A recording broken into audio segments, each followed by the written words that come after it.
Good evening, everyone. And hopefully there are more who will join us to take part in this conversation. I see our illustrious mayor has just entered the room. Thank you very much, Mayor. My name is Henry Baskins. I'm the Executive Director of the Community Relations Council, and I am so grateful that you are here to participate in this conversation tonight. We've had this is number 2 of a 4-part series. The first part was race and the economy. And from that, our takeaway was that we need to do some more discussions with our local county and city officials to make sure that perceptions of maybe unequal treatment are taken care of. And we're going to begin that conversation. We're going to make appointments with those entities and answer the questions and have them help us answer the questions that were posed during that first forum. Tonight, we're talking about race relations and education. That has been a sticky wicket in South Carolina for a very long time.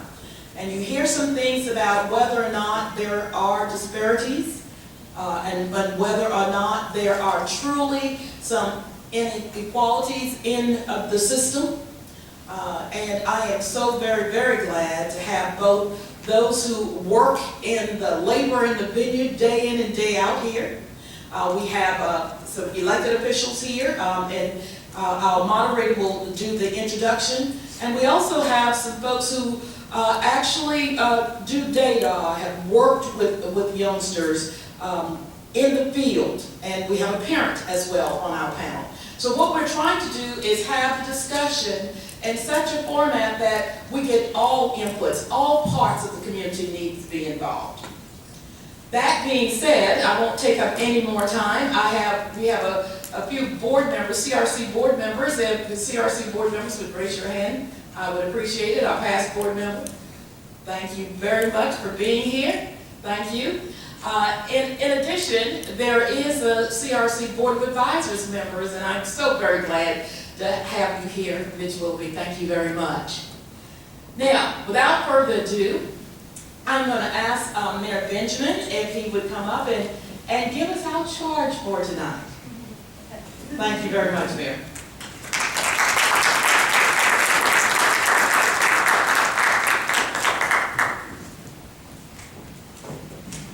Thank you, Henry. I'm not sure I can give this august body a charge or not.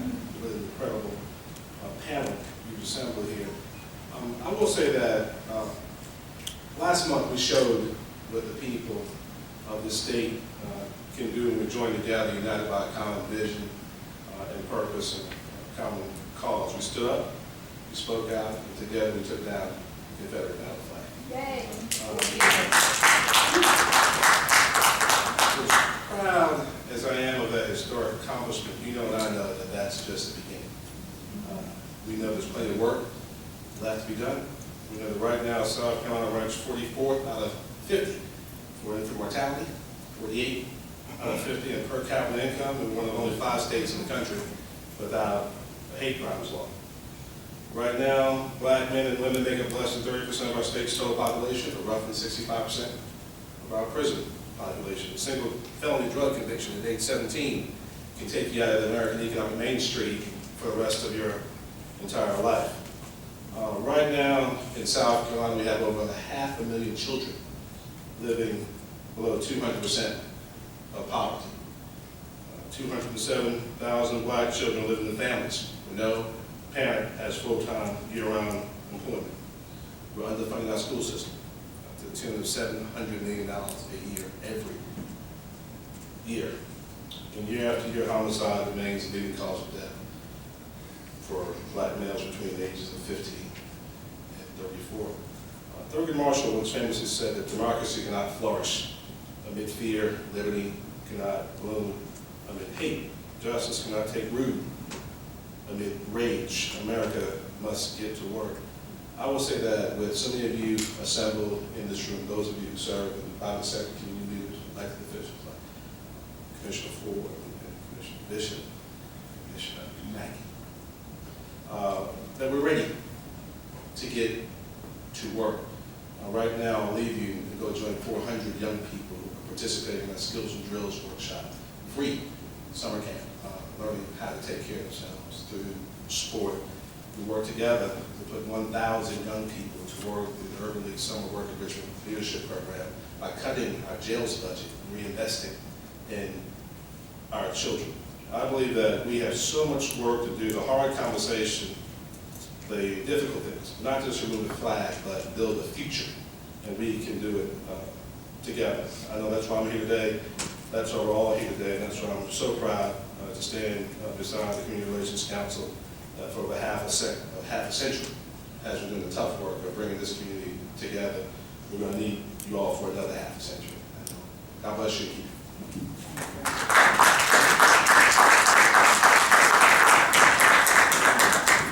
Thank you, Mayor Benjamin. And now, without further ado, because I would love for us to get into the conversation and not only just talking about what's wrong, but trying to find out solutions to fix what is wrong. Our host and our facilitator tonight is Judy Gaston. Judy, it's your stage now. Thank you very much.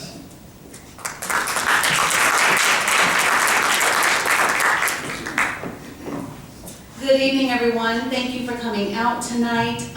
This is such an important dialogue, but you know that. That's why you're here. So I want to encourage you throughout the conversation and dialogue. We have about an hour. We're going to try and cover as much ground as we can, but one thing that we all can do is get the word out. And the way that we do that these days is by social media. So feel free during this conversation and dialogue to tweet, Facebook, all of that great stuff using the hashtag CRC Talks SC. Other than that, although you'll have your cell phones out, just make sure they're on vibrate so that we don't interrupt our distinguished panelists tonight. And I'll tell you what, the Community Relations Council has done an outstanding job of pulling together community advocates and professionals who are really in the trenches, as I like to say, addressing the important issues that we face in education here in South Carolina. I'm going to do very brief introductions so that we can get into the dialogue and the content and focus on the issues that we came here to talk about tonight. We have Benjamin Washington here with us, who is the program coordinator with Research and Policy Services. He pulled a lot of the statistics that we will use as our foundation for this discussion tonight. He's on the panel to answer questions if you have any questions about where those statistics came from, and then we'll probably come back to you after some of the panelists talk about a couple of issues to talk about what might stand out as a few of the most staggering statistics that we may not be aware of, but we are delighted to have you here with us. Tanya Rodriguez-Hodges is Executive Director of Latino Communications Community Development Corporation. We also have with us Dr. John Dozier, Chief Diversity Officer and Director of Community Engagement for the University of South Carolina. Dr. Gail Wilson-Giratano, Executive Director of City Year Columbia. Also on our panel this evening, Mr. Bud Ferrillo, of course, advanced or extensive, I should say, political background, but a lot of people know him from his documentary, The Corridor of Shame. Always glad to have you with us here, Bud, tonight. Also on our panel this evening, we have Mr. Kevin Raspberry. He is Executive Director and founder of Garden City Preparatory Academy for Boys. It is the first single-gender academy here in South Carolina. Had a great conversation earlier tonight. And last but certainly not least, Ellen Weaver here with us, President and CEO of Palmetto Promise Institute. Let's give our panel a big round of applause.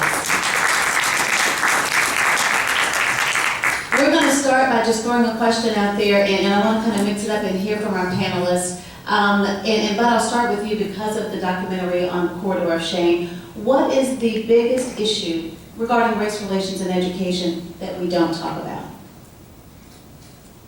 Well, does help. Well, I'll bring you my mic if we need. We got you now. There we go. Yep, we can hear you. Okay, good. The biggest issue with race and Race relations in race education. relations and Mhm. education. Well, that's, those are the two hand grenades that you tossed me to try to deal with in opening remarks. I would say our educational weakness in South Carolina was a result of the deliberate decision on the part of our state to undereducate the population of South Carolina. I mean, we were founded to be an agricultural colony. Georgia was founded to be a penal colony. so the English lords, proprietors, poured in, tens of thousands, if not hundreds of thousands of slaves to produce cotton, rice, and go for export. That's our history, and it was never an intention to have an educated workforce. That's the last thing we needed. They were very afraid of that. The established citizens, to be sure, with the Denmark Vesey's of the world got the message, there would not be, certainly, a massive population of African Americans, who was the majority in our state until 1920, would be educated. So it was a policy decision. And the underfunding of that since Brown versus Ford has disproportionately affected African American districts across the state, up and down I-95, and then the JVs up into Lexington on Swansea and all the way to Lawrence 55. It's like a big hook. That they have suffered disproportionately because of the decline of agriculture, manufacturing. And the people there are not going back into the cotton mills. They're not going back to the farms, the tobacco farms. That's over. They're not going back to dairies. They've got to find a place in the 21st century skills. And lastly, I would say our politics here have been race-based. There is no question about it. I mean, the whole system of human bondage was our original sin, from which we still suffer. We have not extricated ourselves from that, even by taking down that rebel banner, the banner of slavery and rebellion. We only had a short period of time for Reconstruction, during which time African-American legislature created a public school system in South Carolina. We didn't have any schools whatsoever. For young people, we had colleges, but no 1 through 8, 1 through 12 existed whatsoever until the Reconstruction legislature established it. And by the way, the first African-American to serve as the state superintendent of education referred to his policy of educating all the children of all the people.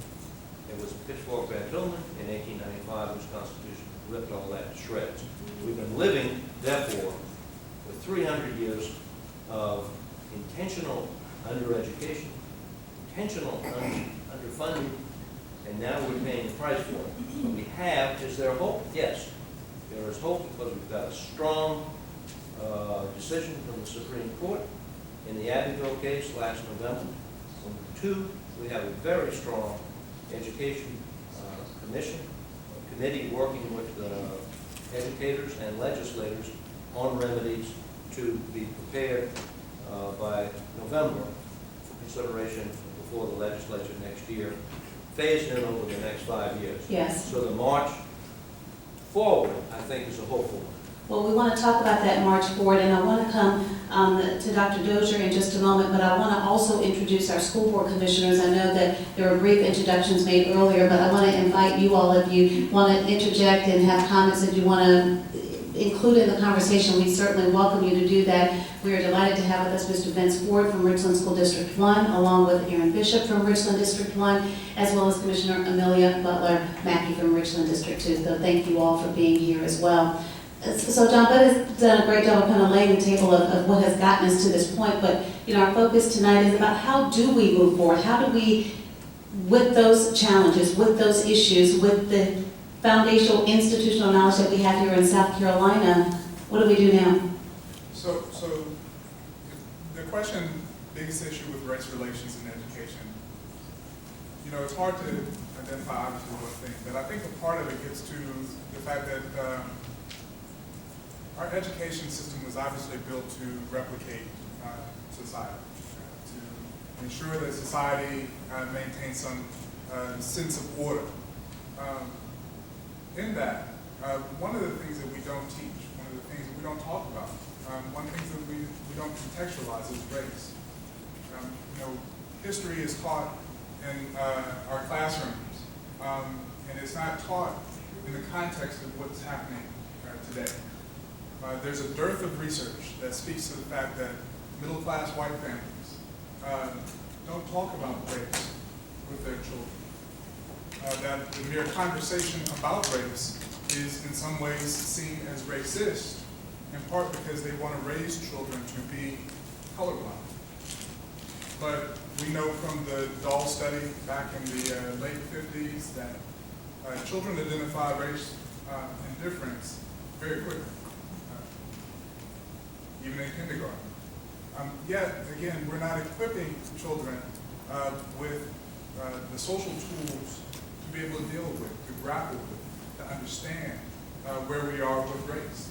And again, saying that we live in a colorblind society, in my opinion, just isn't the answer. So I think a part of it certainly gets into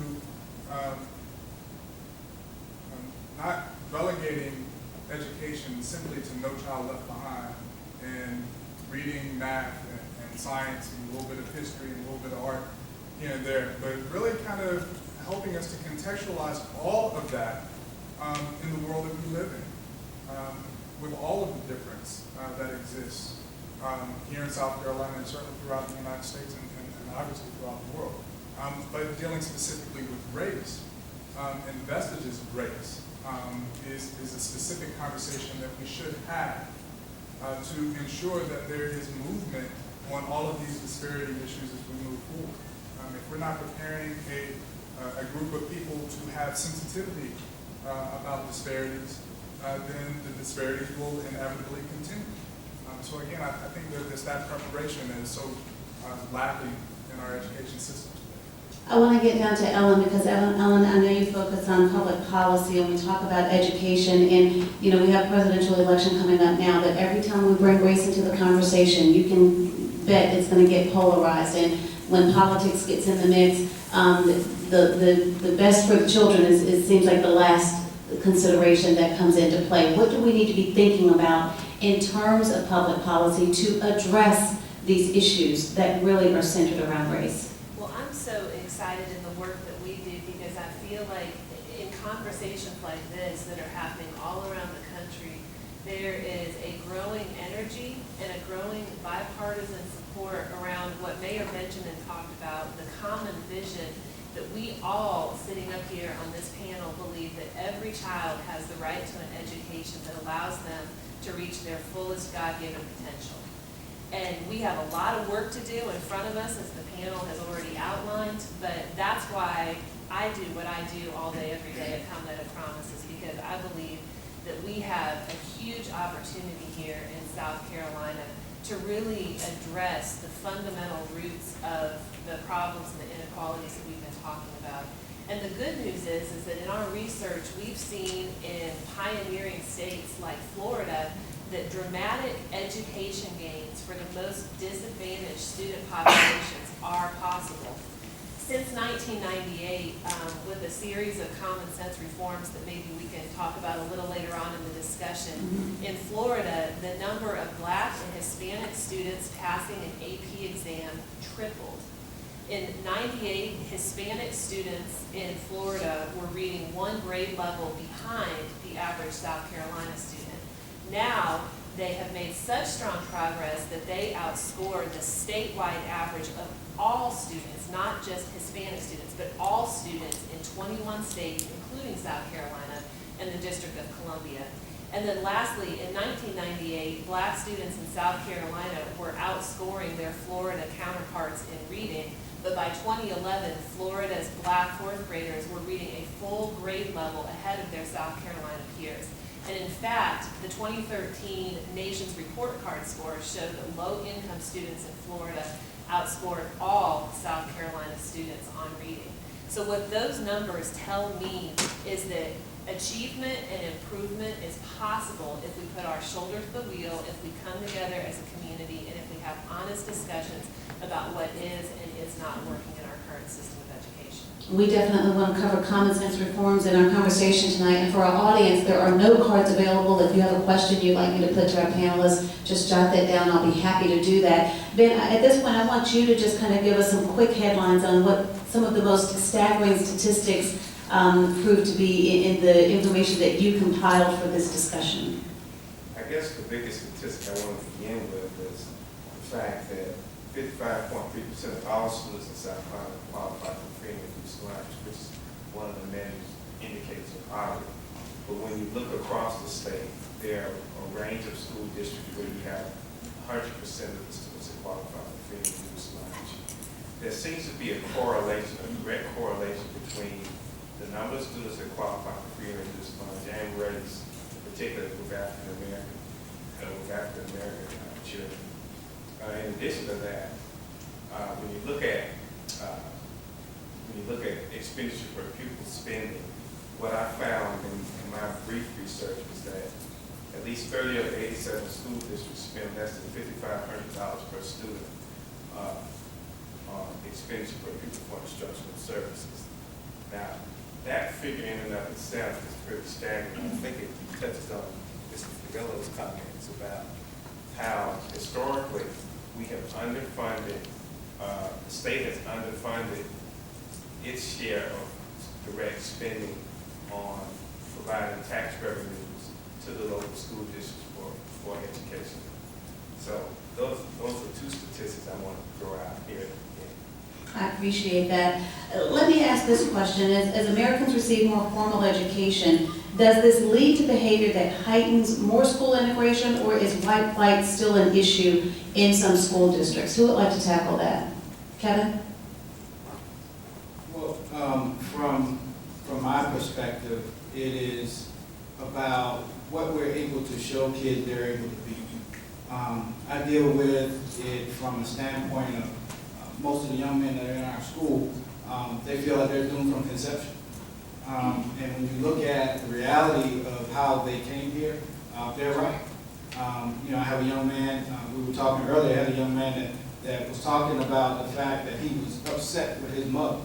And the fact that he was upset with her was the fact that she knew his father was going to be no good the moment that she saw him.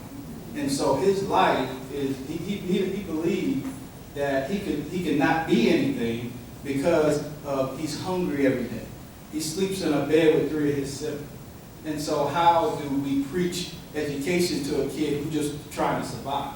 And so I think that when we talk in terms of that, it is how we structure their life socially, which is kind of what we do as a mentorship in a community-based school, is we settle them socially.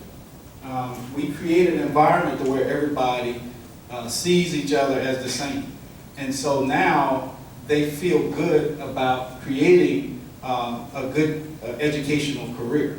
And so I think it's important, number one, when we not talk over our kids' head.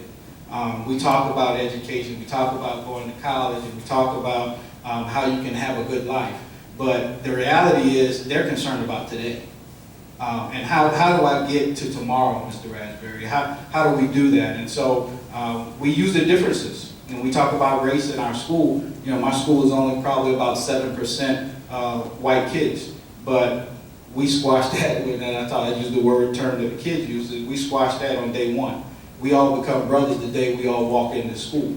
And so now if I see you as equal, now there's no rich or poor. There's no I'm smarter than you are. And so we use the group concept and project-based learning and the fact that boys are competitive. Right. But they love each other, and so it helps us from an educational standpoint. I want you to also talk about discipline though, as we shift the conversation focus just a little bit, because at your school, there is no such thing as expulsion. Oh, absolutely. I mean, so why do we want to send them to an environment where there's nobody sitting there to supervise them? If they do something in school, we handle it. You know, we have what's called accountability, responsibility.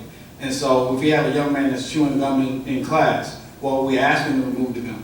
Well, he doesn't remove the gum. Well, we don't take him out of class because that's seat time that's lost. We document that. So now his discipline is he goes and he sits and he talks with our counselor. And he understands the disruption that caused and how we move forward. Mm-hmm. And so now he has to do some research on that. You know, how likely is everybody in class to understand and know the lesson that's going on if you're being disrupted? And the fact that he has to go back to his peers and he has to report what that disruption looks like, they're less likely to keep doing that. I want to get Gail into the conversation. If we can pass the microphone down to her and then come to Tanya as well. I I really appreciate what Kevin was just sharing about, because certainly that's not the case in every school or in every community. And the way that we handle misbehavior is directly, based on statistics, directly down color line. In some communities, the same behavior, as we know, for a child of color, it results in suspension, referring them to law enforcement, and on and on and on. Where the same behavior for a white child, it might mean special education, other resources. So those are absolutely things that can make a difference. We say education. We can talk about the school, of course, but I think we all agree that education means